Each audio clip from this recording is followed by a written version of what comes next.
रोज़ालियंट Franklin, नाम सुनते ही शायद डीएनए और एक पुराना विवाद, बस यही चीजें दिमाग में आती हैं, है ना? लेकिन क्या उनकी कहानी सिर्फ इतनी सी है? चलिए आज थोड़ा सा आगे बढ़ते हैं उस जानी पहचानी कहानी से और उनके पूरे वैज्ञानिक करियर और उनकी विरासत को समझने की कोशिश करते हैं। अक्सर उन्हें डीएनए की अपमानित नायिका कहा जाता है और ये वो कहानी है जो हम सबने सुनी है कि कैसे एक ब्रिलियंट साइंटिस्ट थी जिन्हें उनकी मेहनत का क्रेडिट नहीं मिला। पर क्या ये पूरी सच्चाई है? चलिए इसकी गहराई में चलते हैं। ये जो विवादित लाइन है ये जेम्स वॉटसन की किताब द डबल हेलिक्स से है और सच पूछो तो यहीं से फ्रैंकलिन की एक गलत स्त्री द्वेषी इमेज बननी शुरू हुई। इस किताब ने उन्हें एक ऐसी शख्सियत के रूप में दिखाया जिसे विज्ञान की दुनिया आज तक ठीक करने की कोशिश कर रही है। देखिए, अपमानित नायिका वाली कहानी में कुछ बातें सच हैं, बिल्कुल हैं, लेकिन ये एक अधूरी तस्वीर है। समस्या ये है कि ये कहानी उनकी पहचान इस बात से बनाती है कि उनके साथ क्या हुआ, ना कि इस बात से कि उन्होंने खुद क्या किया। तो आज हम इस सीधी साधी कहानी से आगे बढ़ेंगे, उनके ब्रिलियंट करियर का पूरा कैनवस सामने रखेंगे। एक ऐसा करियर जो सिर्फ एक फोटो या एक खोज तक सीमित नहीं था। फ्रैंकलिन की विशेषज्ञता, उनका हुनर, वो कोई रातों रात नहीं बना था। डीएनए पे काम शुरू करने से बहुत बहुत पहले उन्होंने दूसरे क्षेत्रों में सालों तक कड़ी मेहनत करके अपनी स्किल्स को परफेक्ट किया था। तो चलिए देखते हैं कि यह सफर आखिर शुरू कैसे हुआ। अब यहां जो चीज देखने वाली है वो है उनके काम में एक निरंतरता, एक फ्लो।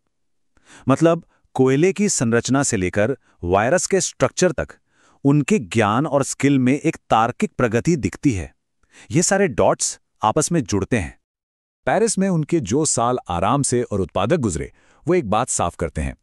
किंग्स कॉलेज में जो उन्हें परेशानियां हुईं वो वहां के माहौल की वजह से थीं, उनकी शख्सियत की वजह से नहीं। एक तरफ पेरिस था जहां उन्हें इज्जत मिली, बराबरी का दर्जा मिला, और दूसरी तरफ था लंदन का माहौल जो बिल्कुल उल्टा था। अब आते हैं किंग्स कॉलेज के उन दो महत्वपूर्ण सालों पर जिन्होंने सब कुछ बदल कर रख दिया। यहां हुआ ये कि एक प्रशासनिक गलती ने शुरू से ही उनके और मॉरिस विल्किंस के बीच एक ऐसी गलतफहमी पैदा कर दी जिसने डीएनए की दौड़ को और भी जटिल बना दिया। और ये सब कोई किस्मत का खेल नहीं था। फ्रैंकलिन ने अपने बिल्कुल मेथोडिक और ब्रिलियंट तरीके से डीएनए की पहेली सुलझाई। उन्होंने ऐसी तकनीक बनाई जिससे नमूने की नमी को नियंत्रित किया जा सके, और इसी की वजह से वो डीएनए के दो अलग अलग रूपों ए फॉर्म और बी फॉर्म को अलग कर पाईं।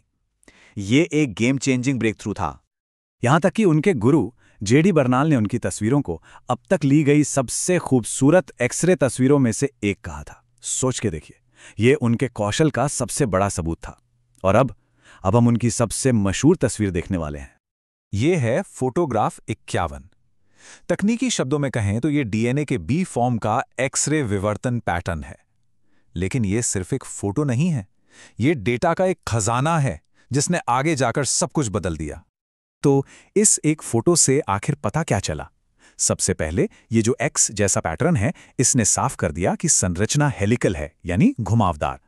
फिर इन धब्बों के बीच की दूरी से हेलिक्स की पिच और हर मोड़ में कितने बेस पेयर हैं ये सब कैलकुलेट किया जा सकता था। और सबसे बड़ी बात, ये फोटो साफ साफ दिखा रही थी कि जो फॉस्फेट हैं वो संरचना के बाहर की तरफ हैं। फ्रैंकलिन ये सारी बातें समझ चुकी थीं। और फिर वो हुआ जिसके लिए ये कहानी जानी जाती है। फ्रैंकलिन के अप्रकाशित डेटा को उनकी जानकारी के बिना कैम्ब्रिज की टीम के साथ साझा किया गया। पहले विल्किंस ने वॉटसन को फोटो 51 दिखाई और फिर फ्रैंकलिन की एक रिपोर्ट जिसमें सारे जरूरी माप थे वो भी उन तक पहुंच गई। सच तो यह है कि इन दोनों जानकारियों के बिना वॉटसन और क्रिक का वो प्रसिद्ध मॉडल बनाना लगभग नामुमकिन था। लेकिन फ्रैंकलिन हार मानने वालों में से नहीं थी। किंग्स कॉलेज के अनुभव के बाद वो आगे बढ़ी और उन्होंने रिसर्च का एक बिल्कुल नया क्षेत्र खड़ा कर दिया। उन्होंने डीएनए को पीछे छोड़ दिया और अब वायरस की दुनिया में एक नई क्रांति लाने वाली थीं। बर्कबेक कॉलेज में आते ही उन्हें फौरन कामयाबी मिली। उन्होंने टोबैको मोज़ेक वायरस यानी टीएमवी पर काम शुरू किया और यह साबित कर दिया कि इसका जो आरएनए है वो उसके प्रोटीन कोट के अंदर एक हेलिकल खांचे में फिट होता है। संरचनात्मक वायरोलॉजी के क्षेत्र में ये एक बहुत बड़ी एक मौलिक खोज थी। 5 साल और 17 शोध पत्र। सिर्फ सोचिए, ये उनकी उत्पादकता का कमाल था। अपने इस नए क्षेत्र में वो सिर्फ काम नहीं कर रही थी, वो एक विश्व अग्रणी बन चुकी थी। अपने बीमारी का पता चलने से ठीक पहले उन्होंने अपना सबसे महत्वाकांक्षी, सबसे हिम्मत वाला प्रोजेक्ट शुरू किया। जिंदा पोलियो वायरस की संरचना को आखिरकार समझना। और इस काम की अहमियत का अंदाज़ा इस बात से लगाया जा सकता है कि इसके लिए उन्हें अमेरिका से एक बहुत बड़ी ग्रांट मिली थी, जो उस वक्त बर्कले कॉलेज को मिली सबसे बड़ी ग्रांट थी। तो आखिर में उनकी विरासत क्या है? ये सिर्फ वैज्ञानिक नहीं है, ये सांस्कृतिक भी है, और इसका असर उनके जीवन काल से कहीं कहीं आगे तक जाता है।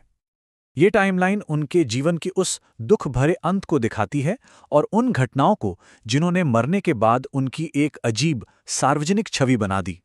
सिर्फ 37 साल की उम्र में उनकी मौत हो गई, उसके बाद नोबेल पुरस्कार दिया गया और फिर वॉटसन की किताब आई जिसने इस विवाद को हमेशा के लिए जिंदा रखा। तो इस पूरी चर्चा का निष्कर्ष क्या है? एक तरफ है वो मिथक जो उन्हें एक मुश्किल, डेटा छिपाने वाली एक पीड़िता के तौर पर दिखाता है, और दूसरी तरफ है हकीकत, एक कठोर, एक अग्रणी, एक नेता और एक समान योगदानकर्ता की, जिसने अपनी जगह खुद बनाई। उनकी विरासत के कई पहलू हैं। डीएनए की खोज में उनका रोल, संरचनात्मक वायरोलॉजी की नींव रखना, वैज्ञानिक नैतिकता पर एक ऐसी बहस छेड़ना जो आज भी जारी है, और स्टेम क्षेत्र में आने वाली महिलाओं के लिए एक प्रतीक बनना। ये सब उनके स्थायी प्रभाव का हिस्सा है। और ये सब हमें आखिर में एक जरूरी सवाल पर लाकर खड़ा कर देता है। एक वैज्ञानिक जीवन का असली पैमाना क्या होना चाहिए? क्या इसे पुरस्कारों या प्रसिद्धि से नापा जाना चाहिए, या फिर उनके काम की शिद्दत, उनके योगदान की गहराई और उन सवालों से जो उनकी कहानी आज भी हमसे पूछती है?